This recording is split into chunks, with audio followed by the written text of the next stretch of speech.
I grew up in a very small village in Canada, and I'm an undiagnosed dyslexic. I had a really hard time in school. In fact, my mother told me eventually that I was the little kid in the village who cried all the way to school. I ran away. I left when I was 25 years old to go to Bali. And there I met my incredible wife, Cynthia, and together over 20 years we built an amazing jewelry business. It was a fairy tale. And then we retired. Then she took me to see a film that I really didn't want to see. It ruined my life. The Inconvenient Truth and Mr. Gore. I have 4 kids. And even if part of what he says is true, they're not going to have the life that I had. And I decided at that moment that I would spend the rest of my life doing whatever I could to improve their possibilities. So here's the world, and here we are in Bali. It's a tiny little island, 60 miles by 90 miles. It has an intact Hindu culture. Cynthia and I were there. We had had a wonderful life there, and we decided to do something unusual. We decided to give back locally. And here it is. It's called the Green School. I know it doesn't look like a school, but it is something we decided to do, and it is extremely, extremely green. The classrooms have no walls. The teacher is writing on a bamboo blackboard. The desks are not square. At Green School, the children are smiling. An unusual thing for school, especially for me. And we practice holism. And for me, it's just the idea that if this little girl graduates as a whole person, chances are she'll demand a whole world to live on. Our children spend 181 days going to school in a box. The people that built my school also built the prison and the insane asylum out of the same materials. So if this gentleman had have had a holistic education, would he be sitting there? Would he have had more possibilities in his life? The classrooms have natural light. They're beautiful. They're bamboo. The breeze passes through them. And when the natural breeze isn't enough, the kids deploy bubbles, but not the kind of bubbles you know. These bubbles are made from natural cotton and rubber from the rubber tree. So we basically turned the box into a bubble. And these kids know that painless climate control may not be part of their future. We pay the bill at the end of the month, but the people that are really going to pay the bill are our grandchildren. We have to teach the kids that the world is not indestructible. These kids did a little graffiti on their desks, and then they signed up for 2 extra courses. The first one was called sanding, and the second one was called re-waxing. But since that happened, they own those desks. They know they can control their world. We're on the grid, we're not proud of it.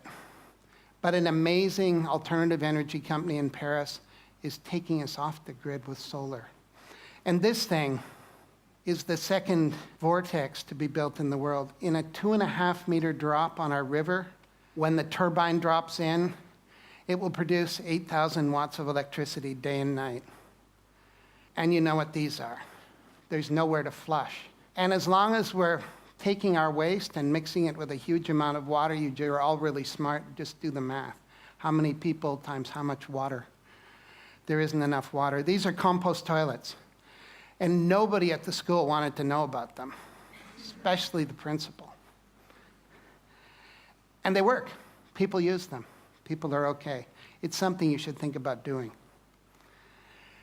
Not Many things didn't work. The beautiful canvas and rubber skylights got eaten by the sun in 6 months. We had to replace them with recyclable plastic. The teachers dragged giant PVC whiteboards into the classrooms. So we had some good ideas. We took old automobile windshields, put paper behind them, and created the first alternative to the whiteboard. Green School sits in South Central Bali, and it's on 20 acres of rolling garden. There's an amazing river traveling through it, and you can see there how we managed to get across the river. I met a father the other day. He looked a little crazed. I said, "Welcome to Green School." He said, "I've been on an airplane for 24 hours.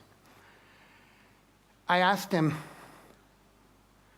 why? He said, "I had a dream once about a green school, and I saw a picture of this green school. I got on an airplane. In August, I'm bringing my sons." This was a great thing. But more than that, people are building green houses around Green School so their kids can walk to school on the paths.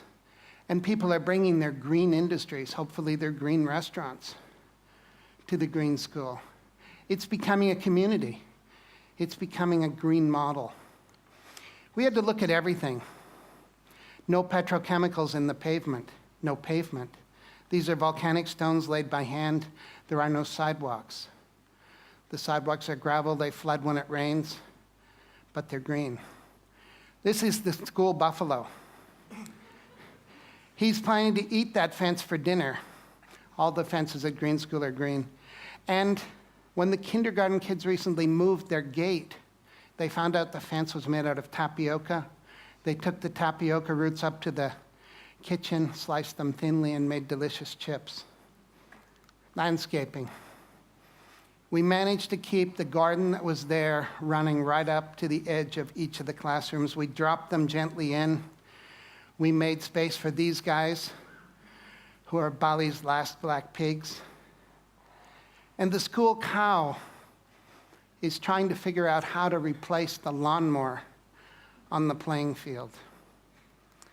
These young ladies are living in a rice culture, but they know something that few people know in a rice culture. They know how to plant organic rice, they know how to look after it, they know how to harvest, and they know how to cook it. They're part of the rice cycle, and these skills will be valuable for them in their future. This young man is picking organic vegetables. We feed 400 people lunch every day. And it's not a normal lunch. There's no gas.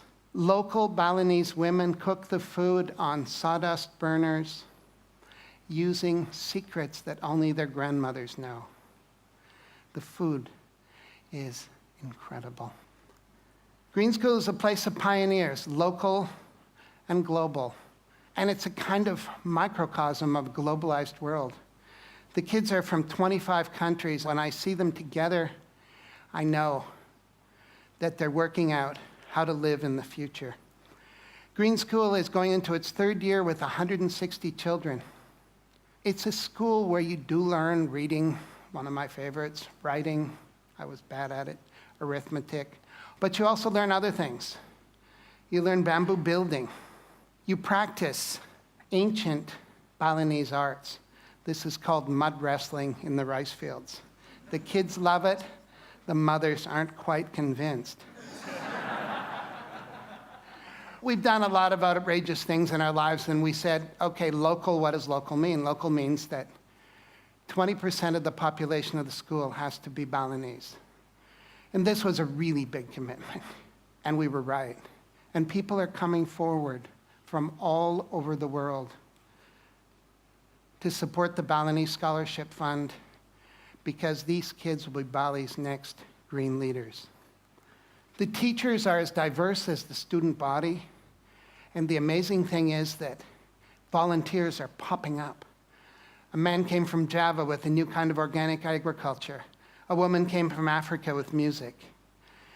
And together, these volunteers and the teachers are deeply committed to creating a new generation of global green leaders. The Green School effect, we don't know what it is. We need someone to come and study it. But what's happening are learning different kids dyslexic, we've renamed them prolexic, are doing really well in these beautiful, beautiful classrooms. And all the kids are thriving. And how did we do all this? On giant grass. It's bamboo. It comes out of the ground like a train. It grows as high as a coconut tree in 2 months. And 3 years later, it can be harvested to build buildings like this. It's as strong and dense as teak, and it will hold up any roof. When the architects came, they brought us these things. And you've probably seen things like this. The yellow box was called the administration complex. We squashed it, we rethought it, but mainly we renamed it the heart of school. And that changed everything forever. It's a double helix. It has administrators in it and many, many other things. And the problem of building it, when the Balinese workers saw long reams of plans, they looked at them and said, "What's this?" So we built big models. We had them engineered by the engineers. And Balinese carpenters like this measured them with their bamboo rulers, selected the bamboo, and built the buildings using age-old techniques, mostly by hand. It was chaos. And the Balinese carpenters want to be as modern as we do, so they used metal scaffolding to build the bamboo building. And when the scaffolding came down, we realized that we had a cathedral to green, and a cathedral to green education. The heart of school has 7 kilometers of bamboo in it. From the time the foundations were finished in 3 months, it had roofs and floors. It may not be the biggest bamboo building in the world, but many people believe that it's the most beautiful. Is this doable in your community? We believe it is. Green School is a model we built for the world. It's a model we built for Bali. And you just have to follow these simple, simple rules. Be local, let the environment lead, and think about how your grandchildren might build. So, Mr. Gore, thank you.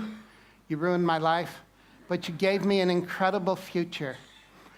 And if you're interested in being involved in finishing Green School and building the next 50 around the world, please come and see us. Thank you.